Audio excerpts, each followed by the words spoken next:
சனி பகவானே போற்றி, சிக்னாப்பூர் சனி பகவானே கோயிலே போற்றி. பூனை வாகனம் பாருங்க, 3 நாளா இந்த பூனை கோயிலை சுத்திக்கிட்டே இருக்கு, சாப்பிடாம 3 நாள் அப்படி சுத்திக்கிட்டே இருக்கு.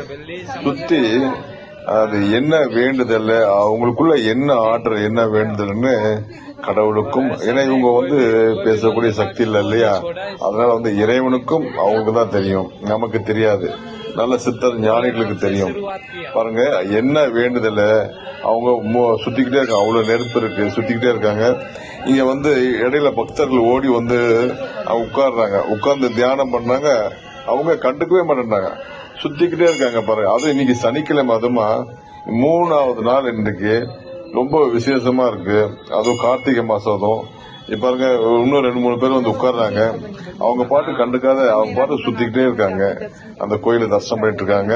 நிறைய பக்தர்கள் அங்கிருந்து ஆச்சரியத்தோட பாத்துட்டு இருக்காங்க. ஒவ்வொருத்தரும் வேண்டுதலையோட சுத்துறோம். அந்த நமக்கு 5 அறிவு பிராணின்னு சொல்லக்கூடாது, அவங்கதான் 6 அறிவு. எப்படி சுத்திட்டே இருக்காங்க பாருங்க. ஒரு மனிதர்களை பார்த்தா ஓடக்கூடிய பூனை அப்படியே நின்று சுத்திக்கிட்டே இருக்காங்க பாருங்க, சுத்திக்கிட்டே இருக்காங்க. யாருக்கு மேல போக மாட்டேன்றாங்க பாருங்க. அவங்க ஏதாவது வச்சா கூட அதை பார்த்து கண்டுக்காத, அதை பார்த்துட்டு அவங்க பாட்டு சுத்திட்டே இருக்காங்க, சுத்திக்கிட்டு போயிட்டே இருக்காங்க. மிகப்பெரிய தரிசனம், இந்த காணக்கூடிய கிடைக்காத ஒரு தரிசனம் இது. இன்னைக்கு சனி பரமாத்மா, இன்னைக்கு நல்ல நாளுங்க, ரொம்ப விசேஷமான இந்த மாதிரி நமக்கு காட்சிகளோ, நமக்கு நல்ல அனுகிரகம் பாருங்க, ரொம்ப விசேஷமானது. எல்லாரும் தரிசனம் பண்ணுங்க, இதை சப்ஸ்கிரைப் பண்ணுங்க, லைக் பண்ணுங்க, எல்லாருக்கும் ஷேர் பண்ணுங்க. மிகப்பெரிய ஒரு சந்தோஷமான ஒரு செய்தியா இருக்கு, ரொம்ப நல்ல விஷயம் இது. பாருங்க, அவங்க வைக்கிறாங்க, இதை வச்சாலும் அவங்க பார்த்துட்டு சாப்பிடாத அவங்க பாட்டுக்கு போயிட்டே இருக்கிறாங்க பாருங்க. என்ன விரதம் உபவாசம் இருந்து பட்னியா இருந்து அவங்க பாட்டுக்கு போயிட்டு இருக்காங்க, யாரையுமே கண்டுக்கல பாருங்க.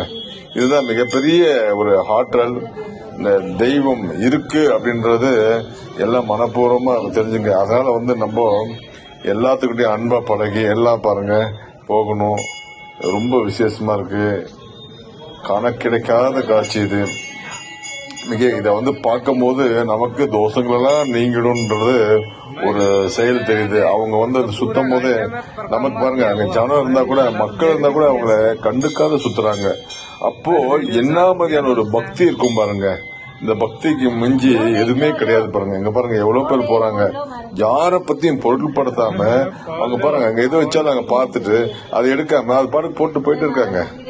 அப்போ அவங்க அந்த சாப்பாட்டுக்கு அதுக்குள்ள அவங்களுடைய அந்த வேண்டுதலையே அவங்க நிறைவேற்றுறாங்க பாருங்க. நம்ம என்ன பண்ணுவோம், ஓடி யாராவது வந்தாங்கன்னா பயந்துட்டு அப்படி ஓடிடுவோம் நம்ம. ஆனா அவங்க பாருங்க, எந்த ஜனம் இருந்தாலும் சரி பாருங்க, அவங்கள சுத்தி அப்படி மேல தூரமா சுத்தி வராங்க பாருங்க. அவங்கள டிஸ்டர்ப் பண்ணக்கூடாதுன்னு சொல்லி தூரமா அவங்க என்ன வைக்கிறாங்களோ அதை மோந்து பார்த்துட்டு அது பாட்டுக்கு அவங்க தள்ளி வச்சுட்டு அவங்க பாட்டுக்கு போறாங்க பாருங்க. அப்படியே அவங்கள சுத்தி வராங்க பாருங்க, அவங்கள சுத்தி தூரமா சுத்தி அவங்க பாருங்க, அவங்கள தூரமா சுத்தி அவங்கள அப்படி போறாங்க. ஏன்னா அவங்களுக்கு எப்படி ஒதுங்கி போகணும், அவங்க டிஸ்டர்ப் இல்லாத சுத்தணும் அப்படி சொல்லி அவங்க அப்படி பாருங்க, அவங்கள சுத்தி வராங்க. இதுதான் மிகப்பெரிய அதிசயம். எப்படிங்க அது ஸ்ரீரங்கத்துல கூட பாத்தீங்கன்னா நம்ம தரிசனம் பண்ணும்போது காலையில அதிகாலையில 5 மணிக்கு யானை, குதிரை, பசுமாடு கொண்டு வருவாங்க. அந்த இடத்துல பாத்தீங்கன்னா யானை அவ்வளவு ஜனங்கள் மத்தியில கண்ணை மூடி நின்று ஸ்ரீரங்க ரங்கநாதரை தரிசனம் பண்ணுவாங்க. இந்த மாதிரி மனிதர்கள் மிருகம் இருந்துச்சுன்னா பயந்துட்டு ஓடுவோம். அதே மிருகங்கள் அவங்க வாயிலா ஜீவன்கள், அவங்க என்ன பண்ணுவாங்க, நம்ம எதுவுமே கண்டுக்க, அவங்க பாத்துங்க சைலண்டா இது தரிசனம் கொடுக்கறாங்க, பாக்குறாங்க. இது மிகப்பெரிய விசேஷம். நமக்கு கஷ்டங்களெல்லாம் தீரும்னு நினைக்கிறோம். நல்ல விசேஷம். சப்ஸ்கிரைப் பண்ணுங்க, லைக் பண்ணுங்க, ஷேர் பண்ணுங்க.